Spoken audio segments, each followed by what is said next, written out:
สบายดีเด้อสบายดีพี่น้องสบายดีตอนเช้าจ้าพี่น้องสบายดีตอน6 โมงเช้าเด้อที่จริงมื้อนี้ตื่นตั้งแต่ตี 5จักอารมณ์ใดตื่นเช้าบ่ได้ตั้งนาฬิกาปลุกเด้พี่น้องแต่ว่ามันตื่นเองปกติซุมื้อตื่นสวยแต่มื้อนี้ตื่นเช้าตื่นมาก็เลยบ่ได้รีรอก็เลยฟ้าวมารดต้นไม้เนาะฟ้าวรดแต่เช้าเพราะว่าสวยๆมันแดดพี่น้องแดดร้อนไวเด้อ7-8 โมงนี่ก็เริ่มร้อนแล้ว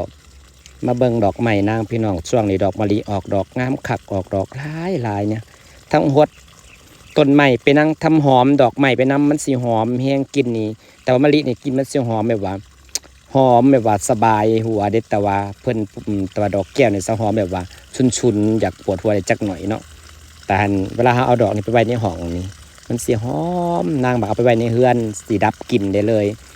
หอมสดชื่นตื่นมาได้สดชื่นเลยสิเนาะเอาไว้ที่หัวเตียงนอนเนาะ ส่วนฟังดอนกลางนี่รู้สึกว่าหญ้านางนี่จะเขียวๆเลยเด้อหญ้าไทเปก็เขียวงามไปไทเปแต่ว่าก็ยังสู่หญ้าบ้านเฮาบ่ได้หญ้าธรรมชาตินี่จังนั้นมันหลายเนาะพี่น้องหลังจากสินี่แหละโพดต้นไม้แล้วแหละหานางจังสิมาถอนหญ้าออกให้มันเกิดส่วนข้างล่างนี่เบิดซิดเลยหญ้าป่าเกิดกันหลายต้องตัดหญ้าป่าออกก่อนให้ละให้หญ้าไทเปมันขึ้นแต่มันก็ขึ้นสู่หญ้าป่าหญ้าบ้านเฮาบ่ได้ดอกพี่น้อง พามาชมที่นอนของสัตว์เลี้ยงนี่พี่น้องหลายเด็กกระป๋อมกาน่ะหลายกระป๋อมอยู่แถวรอบๆเพื่อนหน้าว่ามันสมบูรณ์เนี่ยมันแบบว่า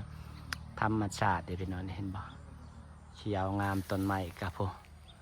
เขียวงามแถบเพิ่นนี่ก็เลยมานอนนี่ยังบ่ตื่นอยู่เมื่อไหร่จะตื่นคะ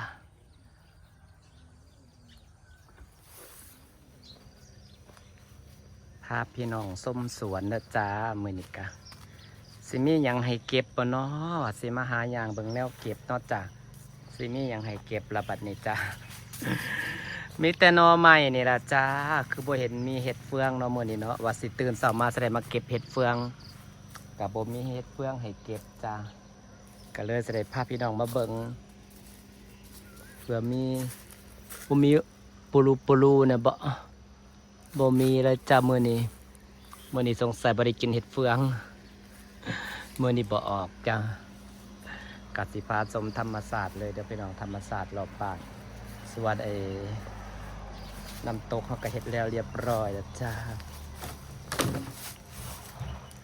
นี่จ้ะอันนี้ก็พามาเบิ่งบักฮุงดกของเฮากำลังออกยอดดกนี่จ้ะขวัญหนึ่งก็สิมี3 หมากแต่มันได้ติดก็ติด2 หมากอันนี้กระลนเป็นดอกไงดอกไงออกมาจะได้กินจุลินทรีย์ก็สิประมาณนี้ต้องหดน้ำหลายๆน้ำเด็ดจ้าเห็นบ่ฟังนี่กะยอดนี้มือนี่สิพาส้มสวนยามเสาร์วันที่พาส้มสวนยามเสาร์จักเถื่อพี่น้องนี่เห็นบ่กำลังออกกิ่งออกดอกจุลินทรีย์แต่ตัวนี้มันสิขึ้นสูงแน่เพราะว่ามันบ่ได้แดดขึ้นเอาแดดเป็นสันไปจ้ะพาชมรอบๆสวนยามเสาร์แดดกำลังออกเนาะจ้าพี่น้องจ้านี่จ้า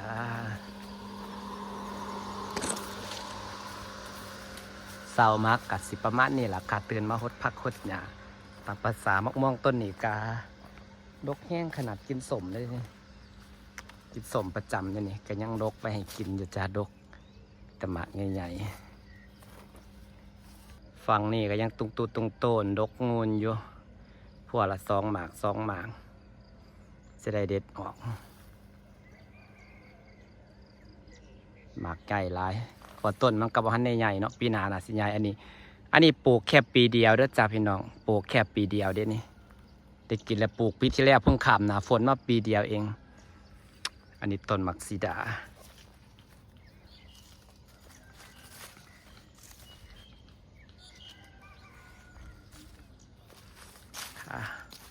อันนี้หลังจากการหดจุลินทรีย์มันก็สิออก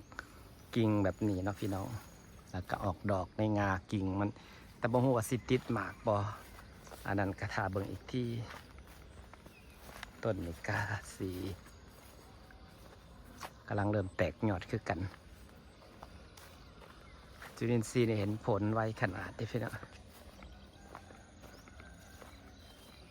ตอนเช้ามีปลาขึ้นมาอยู่บนที่เห็นบ่กำลังแตกยอดมีผลจากการหดจุลินทรีย์เดี๋ยวนี้ดิการบ่หดจุลินทรีย์มันก็บ่แตกมาดิต้นมะพร้าวนะเริ่มงามเลยหลังจากหดผงขาวนี่เริ่มงามอันนี้นั่งก็หดใหม่เมื่อคืนต้นนี้ก็เริ่มแตกยอดแล้วจ้าหดผงขาวก็เริ่มมียอดมียังเกิดขึ้นอันนี้ก็เริ่มออกดอกแล้วพี่น้องเอ้ย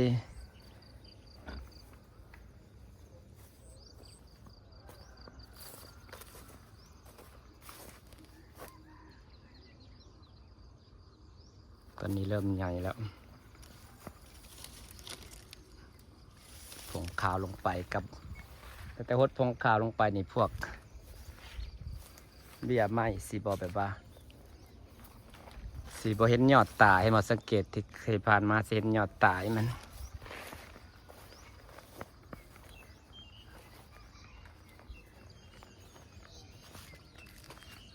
ต้นนี้ออกดอกแล้วเว้ยพันธุ์อะไรพันธุ์เดียวกัน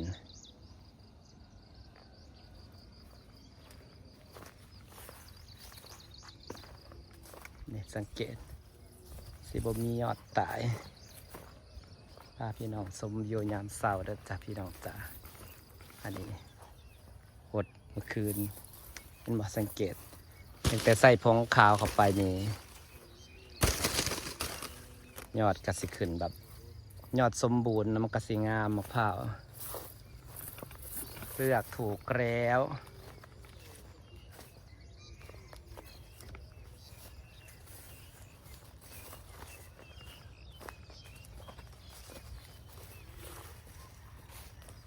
จากต้นที่ตายจนบ่มียอดขึ้นนี่ก็จนมียอดขึ้นสมบูรณ์เด็ก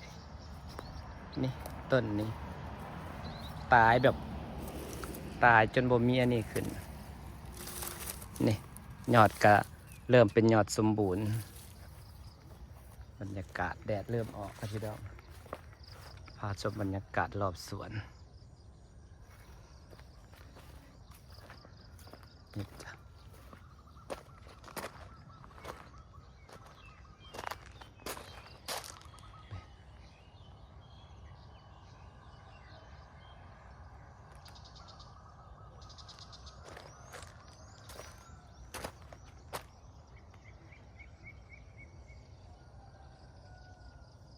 คลิปนี้ก็ฝากบรรยากาศไว้สั้นนี้เด้อจ้าพี่น้องจ้าขอบคุณทุกคนที่ยังติดตามเด้อจ้าสวัสดีจ้า